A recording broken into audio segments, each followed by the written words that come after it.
I found the lipstick stain at 2:17 in the morning, which tells you everything you need to know about the state of my marriage. I wasn't snooping. I was fixing our temperamental espresso machine, again, because Brianna had complained that morning about how it ruined her entire routine when it sputtered out weak coffee. That's my wife, a junior partner at Morrison and Hale Law, pulling in 200 grand a year, but God forbid she learned to use a French press like normal people. The mug sat on the counter, lipstick smeared on the rim. Deep burgundy, almost brown. Brianna wore reds, bright, confident reds that said, "I bill $400 an hour and I'm worth every penny." This was different, subtle, expensive looking. I held it up to the kitchen light, my reflection distorted in the white ceramic. Maybe I was being paranoid. Maybe she'd borrowed lipstick from Vanessa, her perpetually single best friend who treated makeup like a religion. Maybe. My phone buzzed. Security system notification. Front door opened at 11:47 p.m. I'd been home since 9. Brianna had texted at 8:30. Working late again, don't wait up. I'd fallen asleep on the couch watching a documentary about tech startups that made me feel simultaneously inspired and inadequate. I opened the security app, scrolling back through the timeline. There it was, 11:47 p.m., front door. But before that, at 6:23 p.m., the same door had opened and closed. Brianna had come home while I was at my shop, then left again. She'd lied about working late. I set the mug down carefully, like it might explode. My hands weren't shaking, not yet. That would come later, when the evidence piled up so high I couldn't pretend anymore. "Nathan?" Brianna's voice floated down from upstairs.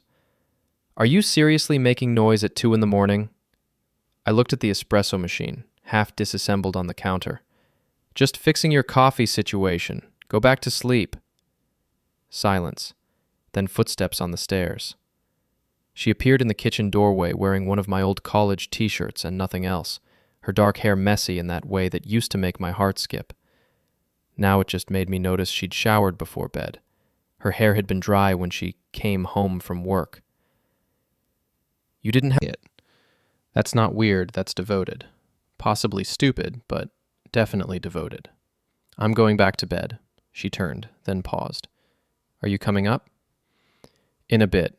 Want to finish this." After she left, I stood there for a long moment, staring at the mug with the wrong shade of lipstick. Then I did something I'd never done before in 12 years of marriage. I checked our bank account. 3 cash withdrawals in the past week, each for $200. All from an ATM near the waterfront, nowhere near her office, and 7 Uber receipts to an address in the Pearl District, the expensive high-rise neighborhood where tech bros and finance guys lived in glass towers and pretended they were better than everyone else. I took a photo of the mug. Then I washed it carefully and put it back in the cabinet. Some investigations need time. Some need patience. This one needed both. By morning, I'd reassembled the espresso machine and made myself look like I'd slept. Brianna came down at 6:30, already dressed in her armor. Charcoal suit, heels that cost more than my first car, hair pulled back in a way that said, "I'm serious and you should be intimidated." "Machine's fixed," I said, handing her a perfect espresso. She took it, surprised.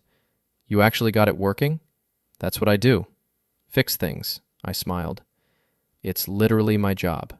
Brianna ran Hale Technical Solutions. Well, I owned it, but she'd insisted on being listed as co-owner when we got married. "For tax purposes," she'd said. Now I wondered what else had been for convenience. "I've got to run," she said, checking her phone. "That meeting's at 8. "Which client?" "What?" "The meeting. Which client?" She looked up, irritation flashing across her face. "The Henderson merger. I told you about it last week." Right. The merger," I nodded, filing away the lie. There was no Henderson merger. I'd checked her calendar last night while she slept. Her 8 a.m. was blocked off as personal. She kissed my cheek, quick, perfunctory, and headed for the door. "Don't forget we have dinner with Vanessa and Tom on Friday." "Wouldn't miss it." The door closed. I counted to 30, then occupied a converted warehouse in the industrial district. the kind of neighborhood that was up and coming 5 years ago and still hadn't quite arrived. We fixed everything: computers, phones, security systems, networks. If it had a circuit board, we could resurrect it. Oscar was already there when I arrived, hunched over a laptop with his usual breakfast of energy drinks and beef jerky. "Boss," he said without looking up, "that Chromebook's a lost cause. Water damage went straight to the motherboard. Tell Mrs. Patterson we'll give her 20% off a refurbished one." I dropped my bag on the desk. "Oscar, you know anything about GPS trackers?" Now he looked up. Oscar was 26, brilliant with electronics, and completely incapable of subtlety. His eyes widened. "Like, for a car?" "Hypothetically." "Hypothetically, you can get a magnetic one on Amazon for $40. Battery lasts a month, updates every 5 minutes, connects to your phone. Hypothetically." "How hard to install?" "Stick it under the wheel well. Takes 10 seconds. He paused. "This about Brianna?" "Why would you think that?" "Because you look like you haven't slept, and you're asking about tracking devices. I'm good with tech, not stupid." He cracked open another energy drink. "What'd she do?" "Maybe nothing. Maybe everything. I don't know yet." "Want me to—" "No. This one's on me. I pulled up Amazon on my phone. But hypothetically, if I ordered one with same-day delivery, you didn't see anything." "See what?" Oscar grinned. "I'm basically blind, boss." The tracker arrived at 3 p.m. By 3:30, it was magnetically attached to the underside of Brianna's rear bumper, hidden where no one would look unless they were specifically searching. By 4 p.m., I was watching her location on my phone as she drove from her office to the Pearl District again. She stayed for 2 hours. I sat in my office, watching the little blue dot on the screen, and felt something cold settle in my chest. It wasn't anger yet. It was worse. It was certainty. My phone rang. Megan's name flashed on the screen. Megan Riley. My ex-girlfriend from college. Megan. "I've been doing this for 8 years, Nathan. That text at 3 a.m., it's always cheating spouse. What do you need?" I looked at the blue dot on my phone, still stationary in the Pearl District. How hard is it to find out who lives at a specific address? Depends on the address. Give it to me. I read off the Meridian's address and apartment number. I'd watched Brianna get on the elevator, and the floor indicator had stopped at 12. Only 4 units per floor in that building. Narrowing it down would be easy. Hold on. Keyboard clicking in the background. Okay, 12C at the Meridian is registered to a Derek Price. Age 38, works at Cascade Financial Group, investment banker. Makes about $400,000 a year, drives a BMW, and according to his Instagram, which is public by the way, he's very single and very available. My stomach dropped. Send me everything. Nathan, everything, Megan, please. Silence. Then, okay, but we're having drinks this week, and you're telling me what's going on. Deal. She hung up. 30 seconds later, my email pinged with a PDF. Derek Price's life in digital form. Address, employment history, social media profiles, even his credit score. And photos. Lots of photos. Derek Price looked exactly like the kind of guy Brianna would cheat with. Tall, fit, expensive haircut, the kind of smile that probably worked on bartenders and juries alike. His Instagram was a greatest hits of douchebag culture. Gym selfies, rooftop bars, photos with bottles of champagne that cost more than my mortgage payment. And there, 6 photos down, was Brianna. They were at some restaurant, fancy place with mood lighting. She was laughing, her hand on his arm. The caption read, "Good company, better wine. Hashtag blessed, hashtag living my best life." Post-oped 3 weeks ago. I'd been at a tech conference in Seattle 3 weeks ago. 2 days away. 2 days when she'd texted me constantly about how much she missed me, how empty the house felt without me. I forwarded the photo to myself, then kept scrolling. There were times when she claimed to be working late or meeting clients. I created a spreadsheet: date, time, location, duration. Her lies in one column, the truth in another. It was oddly satisfying, watching the evidence accumulate in neat, organized rows. But the real breakthrough came when I found her second Instagram account. Oscar discovered it by accident. He was scrolling through Instagram during lunch, procrastinating on a motherboard replacement, when he stopped. "Boss? Is this Brianna?" I looked at his screen. The account name was Bri Lux. Subtle. The profile photo showed her from behind, face obscured, but definitely her. Same hair, same build, same birthmark on her left shoulder that I'd kissed 1,000 times. The photos were not explicit, but suggestive. Brianna at rooftop bars in dresses I'd never seen. Brianna's legs in expensive heels. Brianna holding champagne glasses with manicured nails. The kind of posts that said, "I'm available and expensive." And in the comments, like clockwork, Derek Price, leaving fire emojis and stunning and when can I see you again? "That's her," I said quietly. Oscar handed me his phone. "I'm sorry, man." I scrolled through the account, 37 posts, all from the last 4 months. The account followed 200 people, mostly men, mostly in finance or tech. Derek Price was the most frequent commenter. But what really caught my attention was the bio. "Living my truth.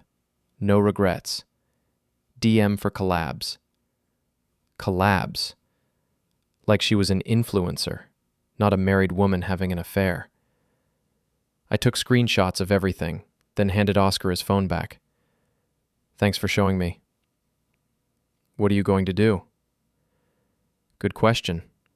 The old Nathan, the one who'd married Brianna 12 years ago, who'd believed in love and commitment and working through problems, would have confronted her, suggested counseling, tried to save the marriage.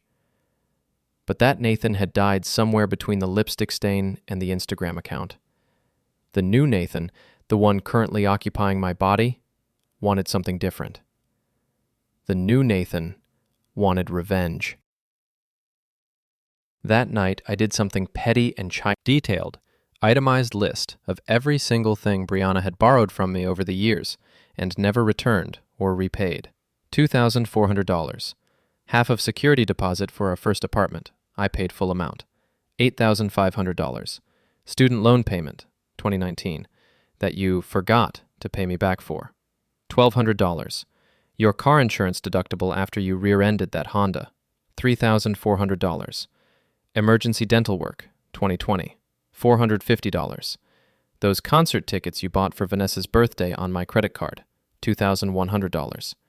The loan for your sister's wedding gift, $1,850. New laptop, 2021, that you claimed was for work but used personally, $890. Vet bills for your cat that you had before we married, $2,547.63. Various "I'll pay you back next week" dinners, drinks, and shopping trips. Total, $23,337.63. Payment terms, immediate. Interest accruing at 5% annually for time overdue. Are you kidding me right now? She looked up from her phone, face flushed. This is insane. Is it? I went through our bank statements. Everything's documented. I finally looked at her. You owe me $23,000, Brianna, plus interest. We're married. That's not how this works. Funny. I thought marriage was about sharing and honesty. But apparently, I'm confused about a lot of things lately. She stared at me, and I could see her lawyer brain kicking in, trying to figure out what I knew, what I suspected, how much danger she was in. This is about me working late, isn't it? Nathan, I've been busy with the Henderson merger. Right. Except there is no Henderson merger. I closed my laptop. There's also no client dinner tonight. Want to know how I know? Her face went pale. I called your office at 6:30. Spoke to Gerald, your partner. He said you'd left at 4. Said you'd mentioned having personal business to attend to. I stood up. So, unless your personal business was that client dinner, somebody's lying. And since Gerald has no reason to lie, you called my office? You're checking up on me? Just trying to figure out where my wife is spending her time. Brianna pounded on the door, screaming about privacy and trust and how dare I invade her personal space. I let her yell. Eventually, she'd tire herself out or wake the neighbors. Mrs. Bellamy next door was probably already taking notes for her weekly gossip session at the community center. When the yelling stopped, I heard crying. Soft, calculated crying that was probably meant to make me feel guilty. It didn't work. My phone buzzed. Text from Megan. Just saw your wife's Instagram. Jesus Christ, Nathan, you okay? I'd sent her the screenshots earlier, asking her professional opinion on whether they constituted evidence of adultery. She'd responded with a long string of expletives and an offer to accidentally run into Brianna at a bar and spill red wine on her. I typed back, been better. Sent her the invoice. The invoice? You actually did it? I thought that was a joke. I'm done joking. Call me tomorrow. We need to talk strategy. I set my phone down and stared at the ceiling. Strategy. Like this was a war. Maybe it was. The next morning, Brianna was gone. No note, no text, just an empty house and a sense of impending doom. I went to work. Oscar took one look at me and said, "You look terrible." "Thanks. Very helpful." "Did you send the invoice?" "Yep." And she's probably meeting with Derek right now, figuring out how to murder me and make it look like an accident. Oscar laughed, then stopped when he realized I wasn't joking. Seriously? I'm kidding, mostly. I dropped into my chair. But I definitely started something I can't take back. Good, she deserves it. He handed me an energy drink. You need this more than me. My phone buzzed. Text from unknown number. This is Derek. We need to talk. Meet me at the Fisherman's Knot at 7. I showed Oscar. Think it's a trap? Probably. You going? Obviously. Want backup? I considered it. The Fisherman's Knot was a dive bar near the waterfront, the kind of place where tech guys and finance bros went to feel blue collar for an evening. Knew his Adam's apple, Bob. Watched him try to figure out how to play this. Look, I know this is awkward. Awkward is forgetting someone's name at a party. This is something else. Right. Okay. He set down his glass. Brianna told me about your message. The invoice thing. Pretty creative, I'll give you that. I'm not looking for your approval. No, I get it. You're pissed. You have every right to be. He leaned back, trying to look relaxed. But here's the thing, Nathan. Brianna and I, what we have, it's not about you. I actually laughed. Not about me? She's my wife. On paper, sure, but come on, man. When's the last time you two were actually happy? When's the last time she looked at you the way she looks at me? You mean the way she looks at your bank account? His jaw tightened. That's not what this is. No? You're a finance guy making $400,000 a year. I'm a tech repair guy making 70. You live in a high-rise in the Pearl District. I live in a house I'm still paying off. You're not special, Derek. You're just expensive. You don't know anything about us. I know she's been lying to me for 4 months. I know she's been using our joint account to fund your dates. I know she created a fake Instagram to show off for you. I leaned in. And I know that if she's doing this to me, she'll eventually do it to you. That's who she is. She's leaving you, Derek said quietly. She's filing for divorce next week. She wanted to tell you herself, but after that invoice stunt. Stunt? I asked for my money back. That's not a stunt, that's basic accounting. It's harassment. And it's petty. He finished his scotch. Look, I didn't come here to fight. I came here to tell you that this can be easy or hard. Your choice. Brianna wants a clean break. 50-50 split of assets, no drama. You give her that, and everyone walks away happy. 50-50? She wants half of my business? Community property. You got married before you started the company. Legally, she's entitled to half. I felt something cold and sharp settle in my chest. She sent you here to threaten me? Not threaten. Negotiate. He signaled the bartender for a divorce. She can tell me herself. Like an adult. Not send her boyfriend to do it. I walked out before he could respond. Outside, my hands were shaking. Not from fear, from rage. Pure, clean, clarifying rage that made everything suddenly very simple. Brianna wanted a war? Fine. I'd give her one. Duane rang before I'd made it to my car. Megan, please tell me you didn't punch him, she said when I answered. How did you? I'm parked across the street. Told you I'd have your back. I spotted her car, a beat-up Honda Civic that looked nothing like what a PI should drive. You handled that pretty well, actually. Very restrained. I wanted to throw him through the window. I know. I could tell by your body language. Her car door opened and she got out, walking toward me. Megan looked exactly the same as she had in college. Short blonde hair, athletic build, eyes that missed nothing. But you didn't, which means you're thinking long term. That's good. He said she's filing for divorce. Probably bluffing, trying to scare you into accepting a bad deal. She leaned against my car. But if she does file, you need to be ready. Has she taken anything from the house?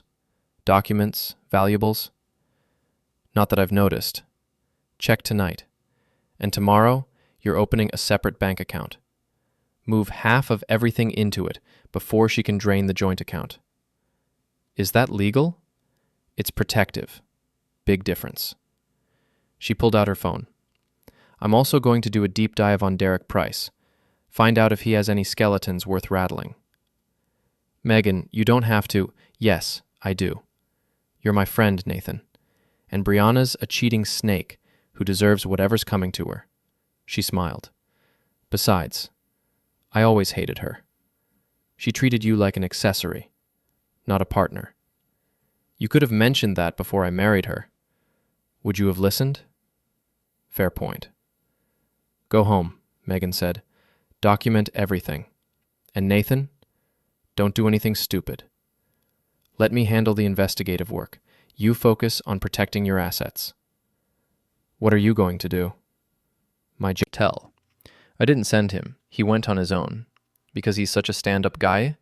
Because he cares about me. She refilled her wine glass. Which is more than I can say for you lately. I cared enough to fix your espresso machine at 2 a.m. I cared enough to pay for your dental work and your sister's wedding gift and every other thing you conveniently forgot to pay me back for. That invoice was cruel. That invoice was accurate. You owe me money, Brianna. Real money. Money I earned while you were off playing house with Derek. I'm not playing house. I'm in love with him. The words hung in the air like smoke. She'd said it. Actually admitted it. Part of me had been hoping I was wrong, that this was all a misunderstanding, that we could somehow fix this. That part died, right there in the kitchen. How long? I asked. Does it matter? Yes. She sighed. 6 months. We met at a charity gala. You were supposed to come, remember? But you had the flu. So this is my fault? Because I got sick? No, it's nobody's fault. These things just happen. These things don't just happen, Brianna. You made choices. You chose to lie. You chose to cheat. You chose to use our money to fund your affair. Our money? You mean your money? Because that's how you've always seen it, right? You're the provider, the one who makes everything possible, and I'm just along for the ride? That's not... I make more than you, Nathan. I always have. But somehow you're the one who gets to play martyr, who gets to act like I'm some kind of gold digger. She slammed her wine glass down. I'm successful. I'm a partner at a major law firm. I don't need your money, or your permission, or your forgiveness. Then why are you still here? The question stopped her. She opened her mouth, closed it, looked away. You're still here because you want something, I continued. You want the house. You want half my business. You want to walk away with everything while I'm left with nothing.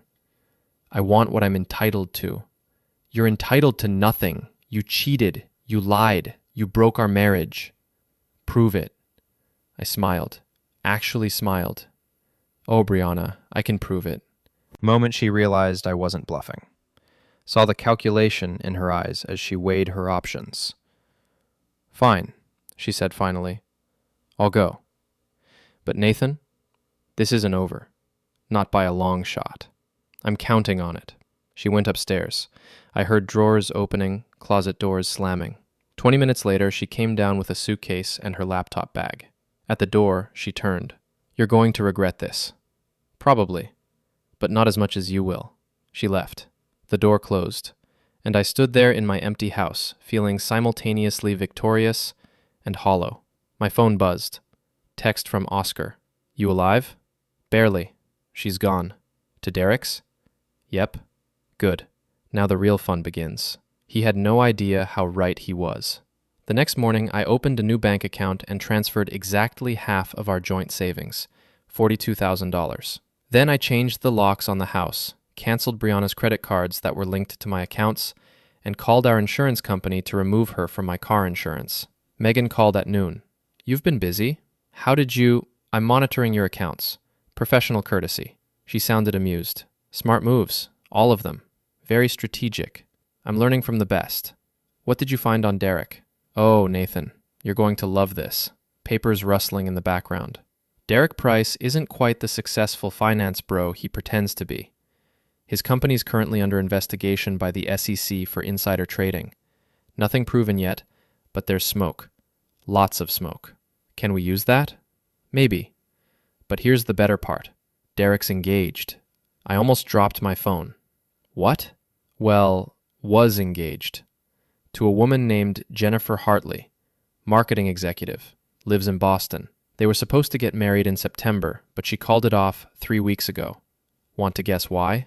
He cheated on her. Ding, ding, ding. And not just with Brianna, with at least 2 other women that I've found so far. Derek's got a pattern. Finds successful, attractive women, wines and dines them, makes them feel special, then moves on when someone better comes along. Brianna has no idea. Nope. She thinks she's special. She thinks he loves her. Resources, time, connections, maybe even firm money to facilitate her affair. He might have some opinions about her partnership status. I sat up straighter. She's been charging personal expenses to the firm? That's what I'm going to find out. But Nathan, I need you to do something for me. What? I need you to have dinner with Vanessa and Tom. That dinner Brianna mentioned. It's this Friday, right? Yeah, but Brianna's not exactly. Brianna's not going to be there. But you are. And you're going to tell Vanessa and Tom everything. Every detail of the affair, the lies, the money, everything. Vanessa is the biggest gossip in your social circle. By Saturday morning, everyone you know will have heard the story, and it'll be your version, not Brianna's. That's actually brilliant. I know. It's why you're paying me. She paused. You are paying me, right? Put it on my tab, right under the 23 grand Brianna owes me. Friday came faster than I expected. I'd spent the week working, avoiding Brianna's increasingly angry texts and voicemails, and collecting more evidence. The GPS tracker showed her spending every night at Derek's apartment. Her Instagram, both accounts, showed her living her best life. Fancy dinners, rooftop bars, photos with champagne and sunset views. She was having fun, while I was drowning in paperwork and rage. But tonight, that changed. I met Vanessa and Tom at an upscale Italian place downtown, the kind of restaurant where they put cloth napkins on your lap, and the wine list requires a sommelier to translate. Vanessa hugged me at the door, all perfume and false sympathy. Nathan, where's Brianna? She said she'd meet us here. Brianna's not coming, I said, sitting down. We need to talk. Tom, Vanessa's husband, gave me a look. Tom was a software engineer, quiet and analytical, the kind of guy who listened more than he talked. He'd always been friendly to me, but I'd never been sure if he actually liked me or just tolerated me for Vanessa's sake. Is everything okay? Vanessa asked, her eyes lighting up with the prospect of drama. No, everything's not okay. I ordered a whiskey, neat, expensive, and waited for it to arrive before continuing. Brianna's been having She's been so secretive lately. Always on her phone. Always working late. I should have said something. It's not your fault, I said. How are you so calm about this? Tom asked. If someone cheated on me, I'd be furious? I was. I am. But being furious doesn't help. Being strategic does. I took a sip of whiskey, which is why I'm telling you this. Brianna's going to try to spin this, make herself the victim, make me the bad guy. I need people to know the truth. Everyone's going to know, Vanessa said darkly. I'll make sure of it. I was hoping you'd say that. We spent the next 2 hours talking. I told them everything. The lipstick, the lies, the invoice, the confrontation with Derek. Vanessa asked questions like a prosecutor, drilling down into details, getting the full story. Tom mostly listened, occasionally asking clarifying questions, his engineer brain processing the data. By the time we left, Vanessa was on her phone, already texting people. Tom pulled me aside in the parking lot. You okay? He asked. Really? Honestly? No. But I will be. If you need anything, help moving, someone to talk to, whatever, let me know. Thanks, Tom. That means a lot. He nodded, then hesitated. For what it's worth, I never liked Brianna. She always treated you like you were beneath her. You deserve better. He walked away before I could respond, leaving me standing there in the parking lot, feeling oddly validated. My phone buzzed. Text from Megan. How'd it go? Perfect. Vanessa's already spreading the word. Excellent. Phase 2 begins tomorrow. What's Phase 2? You'll see. Phase 2, it turned out, was Jennifer Hartley. Megan had contacted Derek's ex-fiancée, told her about Brianna, and suggested they meet. Jennifer, apparently eager for revenge of her own, had agreed immediately. Saturday afternoon, I got a call from an unknown number. Is this Nathan Hale? A woman's voice, professional, with a slight Boston accent. Speaking. This is Jennifer Hartley. I believe we have a mutual problem named Derek Price. I found myself smiling. I believe we do. Your investigator friend gave me your number. I hope that's okay. More than okay. What can I do for you? I want envelope. A printed photo of Derek with another woman. Not Jennifer. This was someone else. Someone Megan had found on Derek's Instagram. A woman he'd been tagged with at a restaurant 2 weeks ago. The photo was cropped to look intimate, suggestive. And a note. Ask him about Rachel. Or don't. Your choice. If you want the full story, meet me at Brewster's tomorrow at 2 p.m. Come alone. I didn't sign it. Didn't need to. I sat in my car across from Brewster's, watching. Jennifer Hartley arrived first. Tall, professional, red jacket as promised. She ordered coffee and sat by the window. Brianna arrived 10 minutes later, looking nervous. She spotted Jennifer, hesitated, then went inside. I couldn't hear the conversation, but I could see it. Watched Brianna's face go from confusion to shock to anger. Watched Jennifer show her something on her phone, probably more photos of Derek. Watched Brianna's whole world crumble in real time. After 20 minutes, Brianna stood up and walked out. She made it 3 steps before she saw me across the street, sitting in my car, watching. Our eyes met. She knew I'd set this up. Knew I'd orchestrated this meeting. Knew I was responsible for whatever Jennifer had just told her. She walked toward me, face twisted with rage. I rolled down the window. You did this, she said. Not a question. You did this. I just made sure everyone knew about it. Jennifer's lying. Those photos are old, from before Derek met me. Are they? Or is Derek exactly what I said he was? A cliché who trades women like baseball cards. You're pathetic. I'm pathetic. I'm not the one who threw away 12 years of marriage for a guy who's cheating on me with at least 3 other women. He's not. He is, and you know it. That's why you're out here yelling at me instead of in there defending him. She opened her mouth, closed it, opened it again. I want my things from the house. File for divorce first, then we'll talk about property division. I will, and I'm taking everything. The house, Evening, my phone was exploding with texts from mutual friends, all taking sides, all wanting the gossip. And by Monday night, Derek Price's BMW had been keyed in his building's parking garage. I didn't do that either, but I had my suspicions about who did. Tuesday morning, I got served with divorce papers.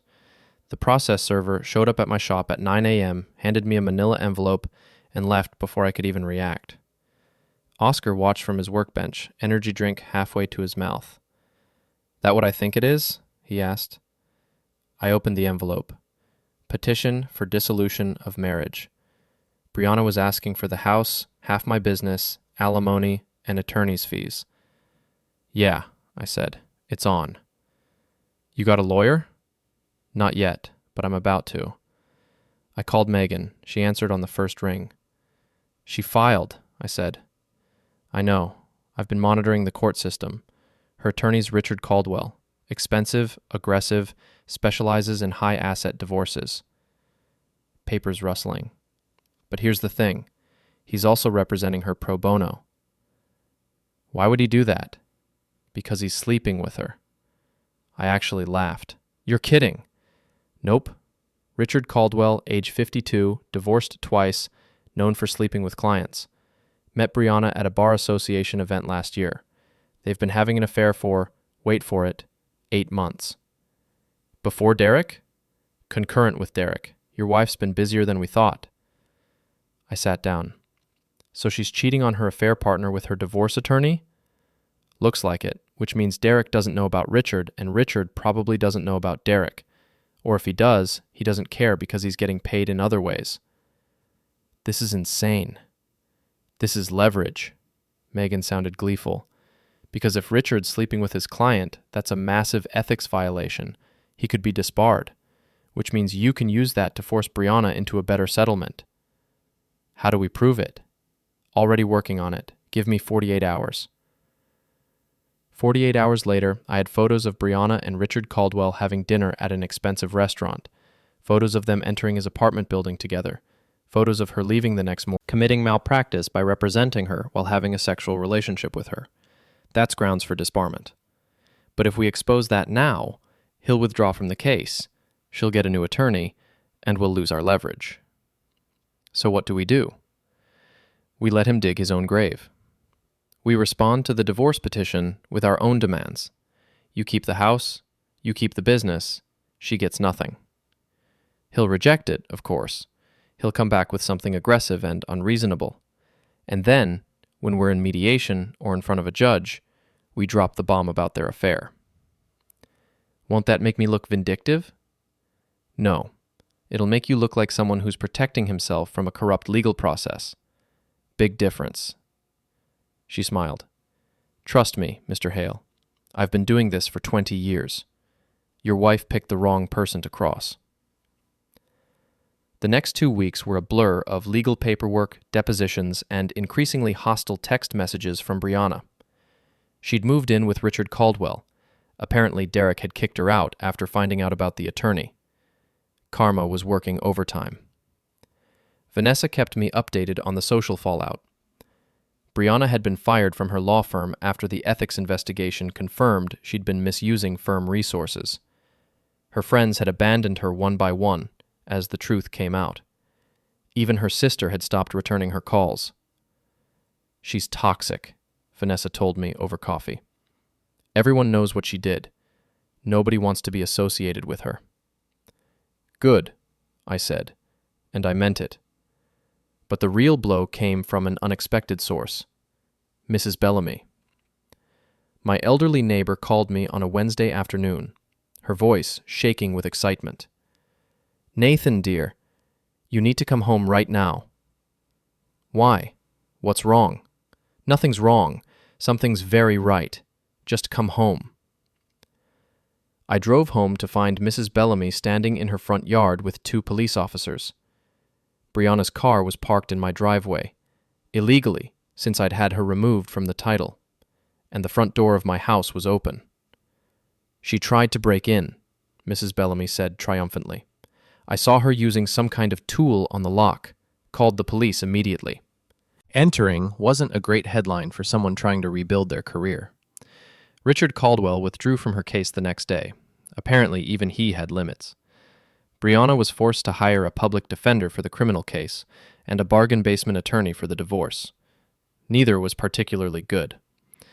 Patricia Chen smelled blood in the water. "We're going to trial," she told me. "She's got no leverage, no money, and no credibility. The judge is going to crucify her." "How long until trial?" 3 months. Maybe less if we push for it. 3 months. 90 days until this nightmare was officially over. I could wait 90 days. But Brianna couldn't. 6 weeks after her arrest, she showed up at my shop. Oscar saw her first, gave me a warning look. I met her at the door. "What do you want?" She looked terrible. Hair unwashed, clothes wrinkled, face pale. The confident, polished lawyer I'd married was gone. In her place was someone desperate and broken. "I want to settle," she said quietly. "No. Nathan, please. I can't afford to go to trial. I can't afford any of this. I'm living in a studio apartment, working retail just to pay rent. I've got nothing left." "Good. I'm begging you. Let me walk away with something. Anything. $10,000, $5,000, just enough to start over." I looked at her. This woman I'd loved for 12 years. This woman who destroyed our marriage and tried to destroy me. And I felt nothing. No anger, no satisfaction, no pity. Just emptiness. "You owe me $23,000, I said. Plus interest, plus legal fees, plus the cost of changing the locks, the security system, and everything else I've had to do because of you. You want to settle? Pay me what you owe me. Then we'll talk." "I don't have that kind of money." "Then I guess we're going to trial." "You're doing this to punish me." "No. I'm doing this because you tried to take everything from me. You tried to ruin me. And now you're facing the consequences." I stepped back. Said she'd seen every trick in the book and wasn't impressed by any of them. "All rise for the Honorable Judge Margaret Walsh," the bailiff announced. We stood, the judge sat. The trial began. Patricia Chen was magnificent. She presented the evidence methodically. The affair with Derek, the affair with Richard Caldwell, the misuse of firm resources, the breaking and entering arrest. She showed the bank statements, the GPS tracking data, the Instagram posts. She painted a picture of a woman who'd systematically lied, cheated, and stolen, then tried to blame her husband when she got caught. Brianna's attorney tried to object, tried to argue that the affairs were irrelevant to property division, tried to claim I'd been controlling and financially abusive. Patricia destroyed every argument. "Your Honor," she said, "Mr. Hale's only crime was trusting his wife. He worked hard to build a business, to provide for their household, to be a good husband. And Miss Hale repaid that trust by stealing from him, lying to him, and attempting to defraud him in this divorce proceeding. She doesn't deserve half of anything. She deserves exactly what she gave him. Nothing." The judge looked at Brianna. "Miss Hale, do you have anything to say in your defense?" Brianna stood up, shaking. "Your Honor, I made mistakes, I know that. But I'm not a bad person. I fell in love with someone else. That shouldn't mean I lose everything. You didn't just fall in love, Miss Hale. You committed adultery. Multiple times with multiple partners. You misused your employer's resources. You attempted to break into your former marital home. You've shown a pattern of dishonesty and disregard for the law." The judge shuffled papers. "I'm not in the business of punishing people for failed marriages, but I am in the business of ensuring fair outcomes. And there's nothing fair about you walking away with half of Mr. Hale's assets after what you've done. Your Honor, I'm not finished. Based on the evidence presented, I'm awarding Mr. Hale full ownership of the marital home, full ownership of his business, and all joint assets. Miss Hale, you are entitled to whatever personal property you brought into the marriage and whatever you can prove you purchased with your own income. That's it." Brianna's attorney jumped up. "Your Honor, that's incredibly one-sided." Mr. Hale, you won. Behind me, I heard Brianna crying, heard her attorney trying to console her, talking about appeals and motions and other legal Hail Marys that would never work. I walked out of the courtroom without looking back. Outside, Megan was waiting on the courthouse steps, grinning. "How'd it go?" "I won. Everything. Told you Patricia was the best." She handed me a coffee. "So what now?" "Now? I go back to work. I rebuild my life. I move on." "That's it? No final revenge? No last twist of the knife?" I thought about it. Thought about Brianna crying in the courtroom, about her empty apartment and retail job, about how thoroughly her life had fallen apart. "No," I said. "She's already destroyed. Anything else would just be cruel." Megan nodded. "You're better than me. I'd have sent her a bill for emotional damages." "I already did. $23,000 worth." We walked down the courthouse steps together into the bright October morning. My phone buzzed. Text from Oscar. "Well?" "I won everything." "Hell yes. Drinks tonight?" "Absolutely." I put my phone away and breathed in the cool air.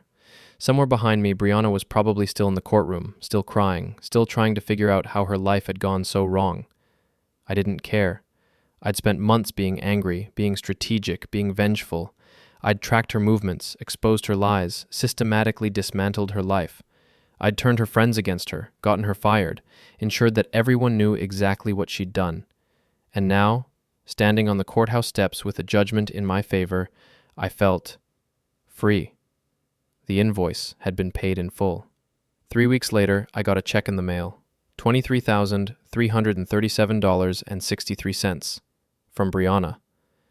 I stared at it for a long time, this piece of paper that represented years of small betrayals, of forgotten debts, of taking me for granted.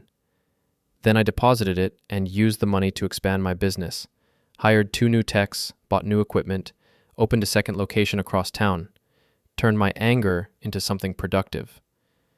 Brianna moved to Seattle 6 months later. I heard about it through Vanessa, who heard it through someone else. Apparently she'd found Oscar got promoted to manager of the new location. He still drank too many energy drinks and made terrible jokes, but he was loyal and good at his job, and that mattered more than anything. And me? I was fine. Better than fine. I'd survived the worst betrayal of my life and come out the other side stronger. Some people would say I went too far, that I was vindictive, that I destroyed Brianna's life unnecessarily, that I should have just divorced her quietly and moved on. Those people didn't have to live through what I lived through. They didn't have to find lipstick stains that weren't their spouse's, didn't have to track their wife to another man's apartment, didn't have to watch 12 years of marriage dissolve because someone got bored and wanted something new. I did what I had to do. I protected myself, my assets, and my future. And if Brianna's life fell apart in the process, well, she built that house of cards herself. I just gave it a push. The invoice had been paid. The debt was settled. And I was finally, completely free. 1 year after the divorce was finalized, I ran into Brianna at a coffee shop in Portland. Pure coincidence. I was there for a tech conference. She was apparently visiting friends. We saw each other across the room. She looked different. Shorter hair, less makeup, softer somehow. Less polished, but maybe more real. She approached me, hesitant. "Nathan. Brianna. Can we talk? Just for a minute?" I glanced at my watch. I had 20 minutes before my next session. "Sure." We sat at a corner table, awkward silence stretching between us. "I wanted to apologize," she said finally, "for everything. I was selfish and cruel, and I hurt you in ways I can't take back." "Okay. That's it? Just okay? What do you want me to say? That I forgive you? That we're good now?" I shook my head. "I don't forgive you, Brianna. I probably never will. But I'm not angry anymore either. You're just someone I used to know." She nodded, eyes watering. I deserve that. Yeah, you do. Portland, afternoon. The past was behind me. The future was wide open. And for the first time in a long time, I was okay with that.